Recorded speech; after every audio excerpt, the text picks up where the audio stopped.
Hello friends, आज हम लोग देखेंगे कि बार चार्ट जो होता है, ये ग्राफ्स ये कैसे काम करता है लारावेल के प्रोजेक्ट में। ठीक है, तो आज हम लोग ना एपीआई यूज़ करेंगे। इसको सीएसएस या एचटीएमएल कानवास वगैरह के थ्रू हम लोग नहीं बनाएंगे, हम लोग एपीआई यूज़ करेंगे। जैसा कि आपको पता होगा, एपीआई से क्या है, हमारा काम आसान हो जाता है। हमको डिज़ाइनिंग पे उतना फोकस नहीं करना होता, हमारा सारा का सारा काम हमारा एपीआई करके देता है। ठीक है, पहले तो आप लोग मेरे चैनल सब्सक्राइब कर लीजिएगा। और दोस्तों, इसमें ना मैं स्क्रैच मैंने पहले ही जैसे बताया, कुछ लोग बोल रहे थे आप स्क्रैच से कोड नहीं बताते हो, तो मैं उनके लिए ये वीडियोस बनाता हूँ जो ऑलरेडी जिनको नॉलेज होगा, या लारावेल का या पीएचपी का, जीएस का, रिएक्ट जेएस का। जिनको बिगिनर है या स्टार्ट कर दिया, उनको बस पता नहीं है कि ये कैसे करना है, ये कैसे करना है, ये कैसे होता हो, और जैसे ग्राफ कैसे इंप्लीमेंट करूँ लारावेल में या पीएचपी में। तो वो उनको मैं एक हेल्प करता हूँ कि इस तरह से आप काम कर सकते हो, कोड को शेयर कर देता हूँ। तो जैसे आपको यहाँ पर दिख रहा होगा कि जो ग्राफ है, कलर्स जो है, ठीक है, ये जो कलर्स, डिफरेंट कलर्स है, ये लाइंस है, एक्सिस है, वाई एक्सिस है, एक्स एक्सिस है, ये सब जो बना के दिया है, ये मुझे एपीआई के थ्रू मिल रहा है। और उस एपीआई का नाम है canvas.js। ठीक है, मैं बता देता हूँ, ये रहा है canvas.js। इसके आप साइड पे जब आते हो ना, तो इस तरह से ये ओपन होता है। अब आप नीचे आओगे तो देखिए कई सारा यहाँ पर ऑप्शन अवेलेबल है। तो हम लोग थोड़ा सा नीचे जाएंगे, आपको यहाँ पे दिख जाएगा कि चार्ट्स के टाइप क्या क्या है, चार्ट जितने भी हैं। तो हम लोग चार्ट में जाते हैं, ये देखिए line chart, spline chart, step spline और एरिया वगैरह जो भी है। ठीक है, तो कॉलम चार्ट यहाँ पर ये रहा कॉलम चार्ट, और बार चार्ट है, और आई गेस पाई चार्ट यहाँ पर है, और डफनट चार्ट है। तो ये कितने सारे चार्ट है। तो पाई चार्ट का मैं दिखा देता हूँ। कोड इस तरह से पीएचपी में होता है। ठीक है, इन्होंने जेएस में जो कोड दिया है, जेएस में है। तो ये काम कैसे करता है दोस्तों, मैंने ऑलरेडी पीएचपी में वीडियो अपलोड कर लिया है, मैं इसमें लारावेल में बताऊंगा। ठीक है, तो ये इनका जेएस का कोड है, ये मैंने कॉपी करके अपने कोड में डाल लिया था। ठीक है, यहाँ पर मैंने डाल लिया था। ठीक है, यहाँ पर मैंने इसको डाल लिया है। और उसके बाद मैंने क्या किया, जो मेरा जो डेटा दिख रहा है ना आपको, ये जो नाम दिख रहे, बलजीत सिंह, आशु शेख, सलमान शेख, बारियन, ये जो भी है ना, ये डेटाबेस से आ रहा है, उसका मार्क्स आ रहा है 5976। ठीक है, स्टूडेंट मार्क्स हैं आउट ऑफ 100, उनको कितने मार्क्स मिल रहे हैं। ठीक है, तो मतलब क्या है, यहाँ पे दो काम है, मैंने डेटाबेस से डेटा फेच करा दिया और इसको पास कर दिया, किसको, एपीआई को पास कर दिया, उसने मुझे डेटा सारा का सारा शो करा दिया। ठीक है, तो आइए मैं कोड बता देता हूँ। पहला तो ये होम पे जाओगे तो मैंने क्या किया, एक फॉर्म दिखाया। देखिए ये सारे के सारे जो डेटा है, ठीक है, अभी जैसे ये तो हमारा कॉलम्स में सब डेटा आ रहा है। ठीक है, जितने भी डेटा है 10 12 15 डेटा है, ये इस तरह से आ रहा है। बट अगर क्लाइंट की रिक्वायरमेंट है कि मुझे स्टैटिक्स दिखाओ इसका, बार चार्ट के थ्रू, कॉलम चार्ट के थ्रू, पाई चार्ट के थ्रू, तो वो आप कैसे करोगे। ठीक है, तो यहाँ पर ऐड फॉर्म है, ये करने की तो कोई ज़रूरत नहीं, मैंने ऐसे ही रखा था। आपको कोड दे दूंगा तो ये सब भी मिल जाएगा, एक प्रकार का छोटा सा करंट ऑपरेशन। तो होम पे था, मैं स्टैटिक्स में जाता हूँ, और यहाँ पे फिलहाल आपको कुछ नहीं दिखेगा, बट आपको सिलेक्ट करना होगा। ठीक है, तो ये जो सिलेक्ट है ना, ये सिलेक्ट बार मैंने खुद ने बनाया है, और क्योंकि ये मुझे canvas.js ने ये नहीं दिया था, तो यहाँ से मैं सिलेक्ट करता हूँ पाई चार्ट। ठीक है, ठीक है, कॉलम, कॉलम को मैंने सेलेक्ट किया, तो यहाँ पे कॉलम का डेटा मुझे शो हो रहा है। तो और देख लेते पाई चार्ट क्यों नहीं चल रहा है। चलिए ठीक है, पाई चार्ट भी चल रहा है। तो देखिए कुछ 8-10 स्टूडेंट जो भी हैं उनके डेटा यहाँ पे दिख रहे हैं। सलमान शेख है, बलजीत सिंह है, और अदिति माथुर, जितने भी इनके सब मार्क्स लिखे कि 100 में से कितने मार्क्स इन लोगों को मिले यहाँ पर। ठीक है, अब मैं सिलेक्ट कर लेता हूँ, भाई मुझे बार चार्ट दिखा दो, तो ये बार चार्ट है। ठीक है, जो मैक्सिमम है वो 99 यहाँ पर, यहाँ तक दिख रहा है, आउट ऑफ 100 है, जो भी है सब आउट ऑफ 100 है। ठीक है, और पिरामिड में अगर मैं दिखाऊं तो ये इस तरह से दिख रहा है। बट अभी कैसा है, किसी का रिक्वायरमेंट होगा कि भाई मैंने, चलो अगर मैं यहाँ से कोड को कॉपी करके पेस्ट कर देता हूँ और डेटाबेस से डेटा ला के उसको कनेक्ट इंटीग्रेट कर दिया, बट ये सिलेक्ट बॉक्स कैसे बनाएंगे, इससे ये मतलब आ कैसे रहा है कि पाई चार्ट पे पाई चार्ट आ रहा है, कॉलम पे कॉलम आ रहा है, तो उसका मैं कोड बता देता हूँ। ठीक है, तो पहला तो ये आपको कंट्रोलर से, इसमें मैं कंट्रोलर को एक्सप्लेन नहीं करूँगा, उसमें नॉर्मल कोड है, मैं दिखा देता हूँ कि ये जो सो स्टैटिक्स वाला है ना यहाँ पर। ठीक है, ये जो सो स्टैटिक्स है, यहाँ पर मैंने डेटा से खेला है। ठीक है, जो भी डेटा था, अब मैं आपको डेटा बेस दिखा देता हूँ।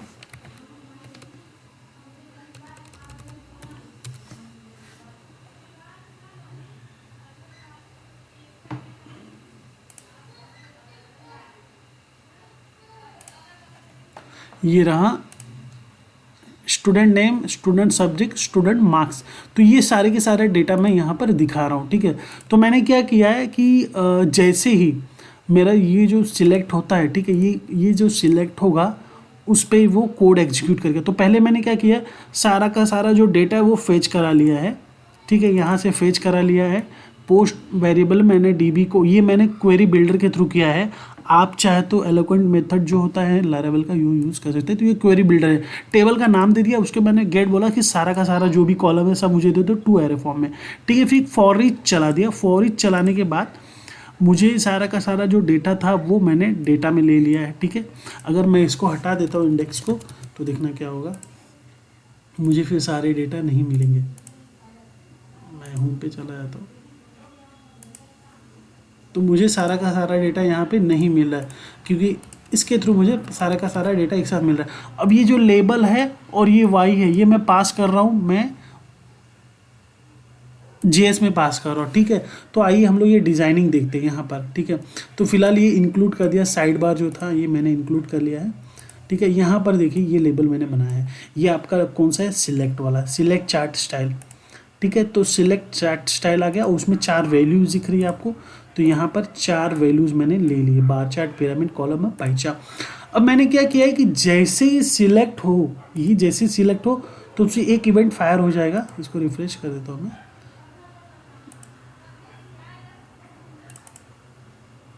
क्या इशू हो गया, एक सेकेंड।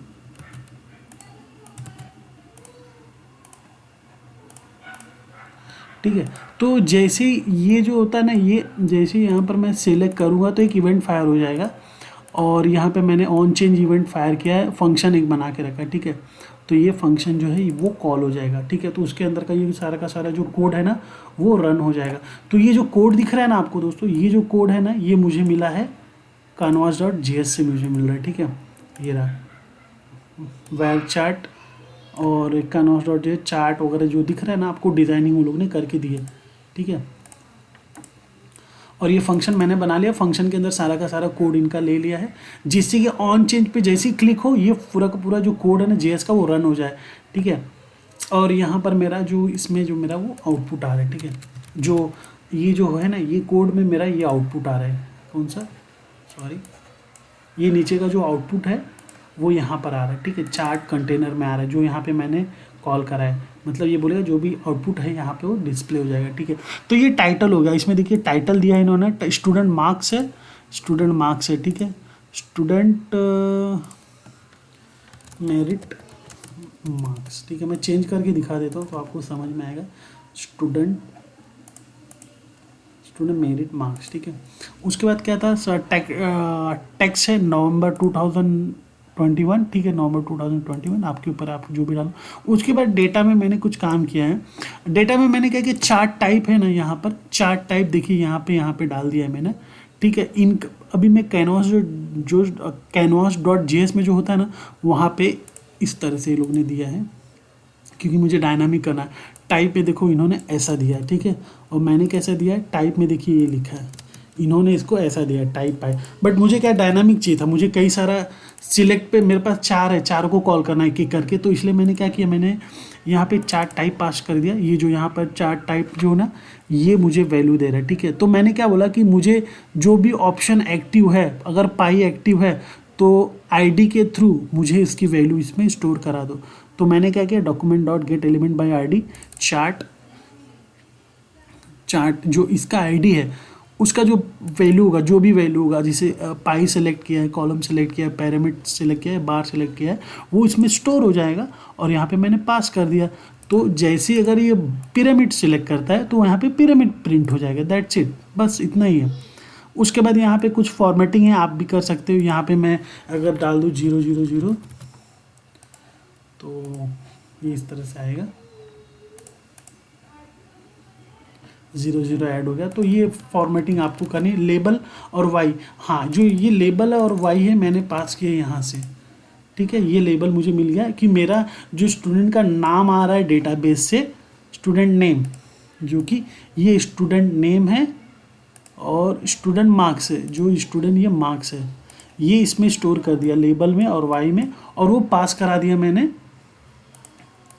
यहाँ पे पास करा दिया, ठीक है, लेबल में। उसका डेटा जो पॉइंट्स है जो फिर जेसन इनकोड है, जेसन इनकोड कर दिया ये डेटा को, ठीक है, जो मुझे ये डेटा यहाँ पर ये वाला, ठीक है, ये जो डेटा है मैंने यहाँ पर पास कर दिया। उसके बाद उसने इसको रेंडर कर दिया। अगर रेंडर नहीं करोगे तो वो रन नहीं होने वाला है।